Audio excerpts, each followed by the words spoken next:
परिचय।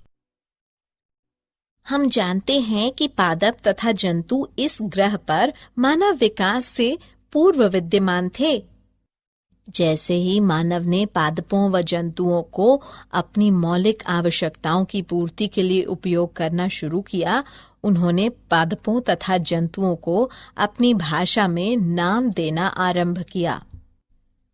किसी समुदाय के अंतर्गत सामान्य नाम साधारण उपयोग के लिए होता है। यह अक्सर वैज्ञानिक नाम से भिन्न होता है। जीवों को लैटिन भाषा के उपयोग द्वारा इस प्रकार नाम दिया गया है कि दोनों जंतुओं का नाम समान नहीं होता।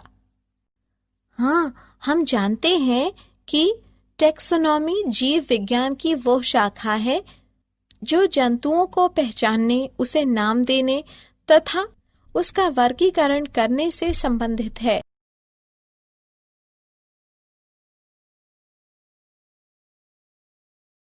उद्देश्य।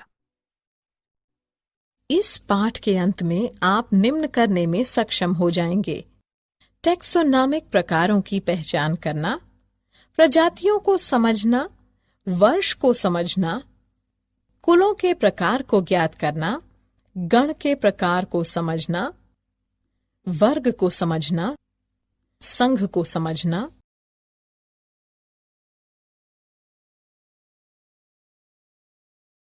जगत के बारे में अध्ययन करना, विविध टैक्सोनॉमिकल युक्ति को ज्ञात करना, हर्बेरियम बनाना समझना, विविध बायोटेक्निकल गार्डन के बारे में ज्ञात करना, संग्रहालय को समझना, विविध जूलॉजिकल पार्कों का पता लगाना, जानना कि मूल शब्द क्या है।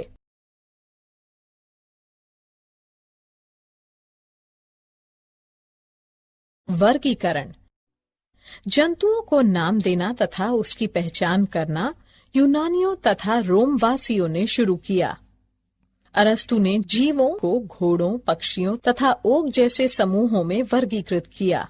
उन्होंने कहा कि सजीव या तो पादप हैं या जंतु। मध्य युग में जीवों का वर्गीकरण लंबे लैटिन चित्रणों के प्रयोग द्वारा किया गया।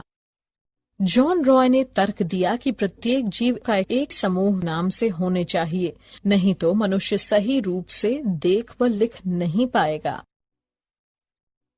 बहुपद लैटिन शब्दों या वाक्यांशों का एक समूह है जिसमें 12 या उससे अधिक शब्द होते हैं। यह पद्धति उबाऊ तथा भ्रमित करने वाली थी।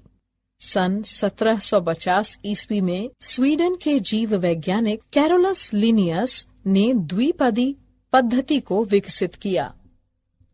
द्विपदी 2 भागों वाला नाम होता है। प्रथम पद वंश नाम होता है, द्वितीय पद विशिष्ट उपाधि के लिए होता है। दोनों शब्दों को तिरछा लिखा जाता है। वे दोनों संयुक्त रूप से वैज्ञानिक नाम निर्मित करते हैं। उदाहरण मैंजीफेरा इंडिका यानी आम।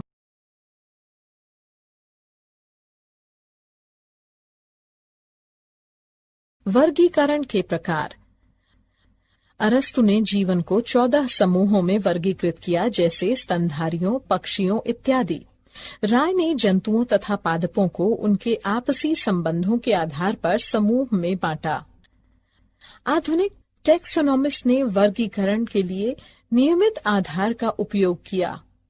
जाति, वंश, कुल, गुण, वर्ग, संघ, जगत। प्रांत टैक्सोनॉमिस्टों ने जंतु वर्गीकरण के लिए उत्तराधिकार पद्धति का उपयोग किया।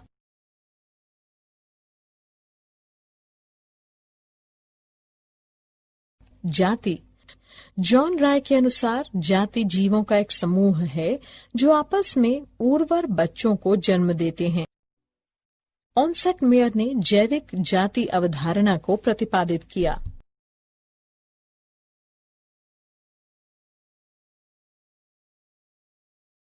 वंश। वंश के अंतर्गत संबंधित जातियों का एक ऐसा समूह आता है जिसमें दूसरे वंशों के जातियों की तुलना में गुण सामान्य होते हैं। जीनस पद की उत्पत्ति लैटिन भाषा से हुई है। जीनस बराबर वंश क्रम, कुल, प्रकार, लिंग या ग्रीक भाषा के जोनस यानी जाति और वंश को मिलाकर यानी परिवार। हम कैसे कह सकते हैं कि जेनरा निकटतम संबंधित जातियों का औसत है।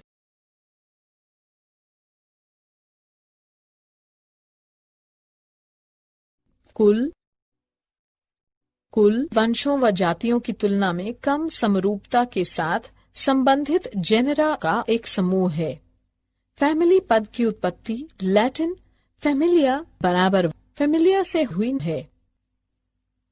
उदाहरण हम कह सकते हैं कि आलू, टमाटर तथा बैंगन सोलेनेशिया फैमिली में आते हैं, जबकि शेर, चीता, बाघ इत्यादि फेलिडा कुल के अंतर्गत आते हैं।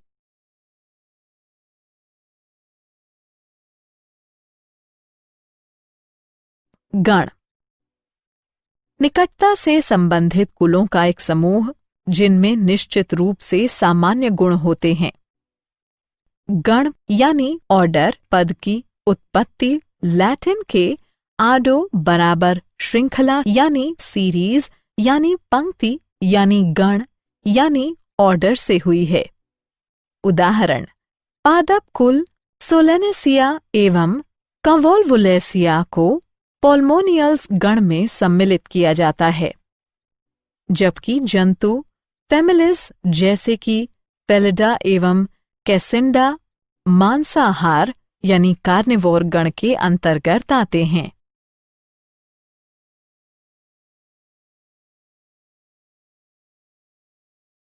वर्ग निकटता से संबंधित गुणों के समूह जिसके गुणों में निश्चित समानता होती है। क्लास या वर्ग पद की उत्पत्ति लैटिन के क्लासिक बराबर एक वर्ग या गण जाति प्रकार से हुई है। उदाहरण वर्ग स्तनधारी मेमेलिया।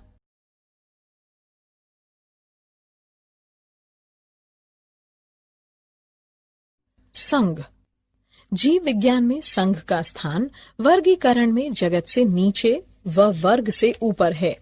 निकटता से संबंधित वर्गों वह समूह जिसके गुणों में निश्चित रूप से समानता होती है।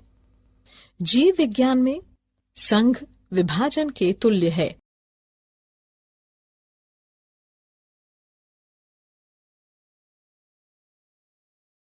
जगत या रेगनम वर्गीकरण में या तो उच्चतम स्थान या प्रांत से नीचे का स्थान है। प्रत्येक जगत को लघुतर समूहों में विभाजित किया गया है जिसे फाइला कहते हैं। 6 जगतों के निकाय हैं जंतु, पादप, कवक, प्रोटिस्टा, आर्केया, बैक्टीरिया, जबकि कुछ लोग केवल 5 जगतों को मानते हैं। मोनेरा, प्रोटिस्टा, क्वक, पादप, जंतु।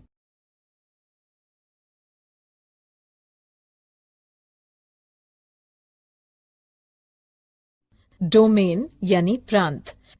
प्रांत जीवों के टेक्सोनॉमी रैंक में जगत से भी उच्चतर सबसे उच्चतम है। इसे सपूर रेगनम, सुपर किंगडम या एम्पायर भी कहते हैं। कार्ल वॉयस के अनुसार प्रांत 3 हैं: आर्केया, bacteria, Eukarya.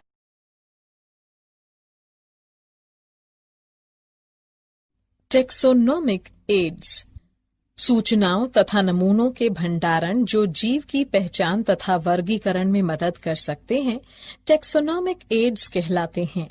Herbaria, botanical garden, संग्रहालय व जूलॉजिकल पार्क जैसे कई टेक्सोनोमिक एड्स हैं।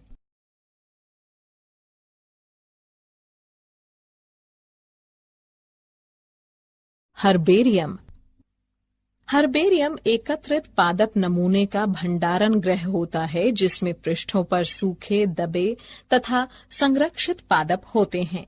इन पृष्ठों का वर्गीकरण सर्वत्र स्वीकृत तंत्र के अनुसार किया जाता है। हर्बेरियम पृष्ठों पर ये नमूने उनके वर्णन के साथ भविष्य के उपयोग के लिए भंडार गृह या गोदाम में रखे जाते हैं। हर्बेरियम पृष्ठ में लेबल पर एकत्रित करने की तिथि व स्थान, अंग्रेजी में स्थानीय तथा बोटानिकल नाम, कुल, संग्रहकर्ता का नाम लिखा होता है। ये नमूने संपूर्ण पादपों या पादप के भाग हो सकते हैं। ये प्रायः शुष्क रूप में किसी पृष्ठ के ऊपर रखा जाता है। इन्हें अल्कोहल या अन्य संरक्षित पदार्थों में भी रखा जाता है, जो पदार्थों की प्रकृति पर निर्भर करता है।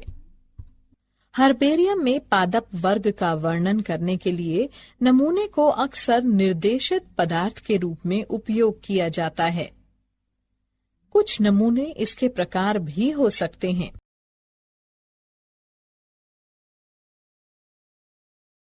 बोटेनिकल गार्डन एक ऐसा स्थान जहां पर तरह तरह के पौधे विशेष रूप से वैज्ञानिक या शैक्षिक उद्देश्य के लिए उगाए जाते हैं, किंतु लोगों को सामान्यतः देखने की छूट होती है एवं ऐसे पादपों में संसार के दूसरे भागों के सजावटी पौधे भी सम्मिलित होते हैं।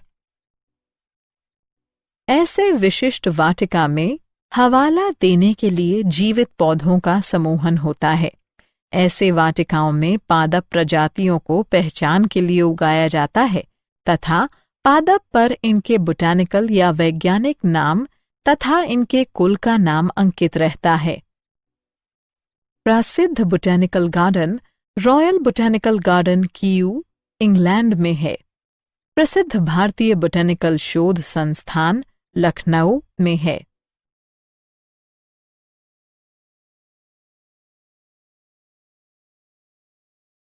संग्रहालय अध्ययन तथा हवाला देने के लिए संरक्षित पादपों व जंतुओं के नमूने जैविक संग्रहालयों में एकत्रित होते हैं। जैविक संग्रहालयों की स्थापना साधारणतः शैक्षिक संस्थानों जैसे कि स्कूल तथा कॉलेज में की जाती है। नमूने को किसी पात्र या जार में संरक्षण प्रदान करने वाले विलयन के अंदर रखा जाता है। पादप तथा जंतुओं के नमूनों को भी शुष्क नमूनों के रूप में संरक्षित रखा जाता है। कीड़ों को एकत्रित कर, मारकर तथा ऑलपिन लगाकर कीट बॉक्स में रखा जाता है। बड़े जंतुओं जैसे पक्षियों तथा स्तनधारियों को प्रायः बंद कर तथा संरक्षित रखा जाता है। संग्रहालय में प्रायः जंतुओं के कंकाल एकत्रित होते हैं।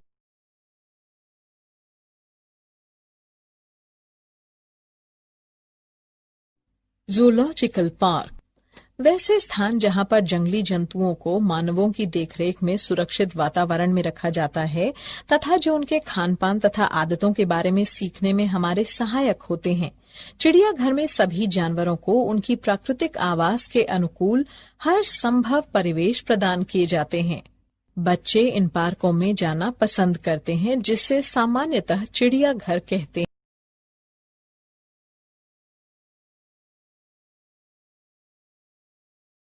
मूल शब्द समरूपता के आधार पर पादपों तथा जंतुओं की पहचान के लिए एक अन्य टेक्सोनॉमिकल एड्स है। मूल शब्द विरोधाभासी गुणों पर आधारित होते हैं, सामान्यतः जोड़े में जिसे द्विपदी कहते हैं। यह दो विपरीत विकल्पों के बीच चयन को निरूपित करता है। इसके परिणाम स्वरूप एक ही स्वीकृति तथा दूसरे का त्याग होता है।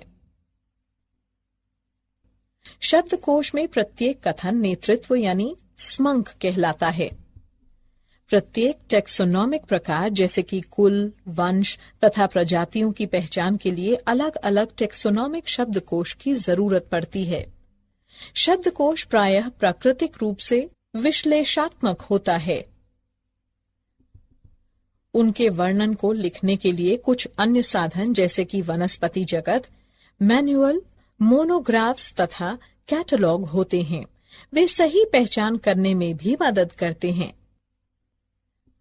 वनस्पति जगत में आवास की वास्तविक स्थिति तथा किसी दिए हुए क्षेत्र में पादपों का वितरण होता है। यह किसी विशेष क्षेत्र में पाए जाने वाले पादप प्रजातियों की अनुक्रमणिका प्रदान करता है। मैनुअल किसी क्षेत्र में पाए जाने वाले प्रजातियों के नामों की पहचान के लिए सूचनाएं प्रदान करने के लिए उपयोगी होता है। मौलिका ग्रंथ में किसी एक टेक्सॉन की सूचना होती है।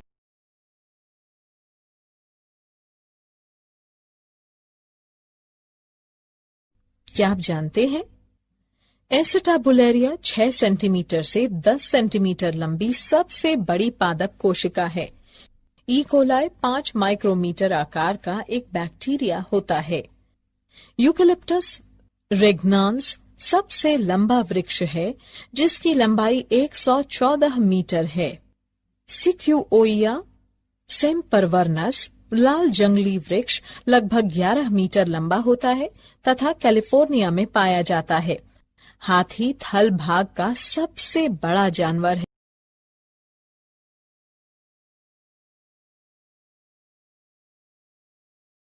सारांश।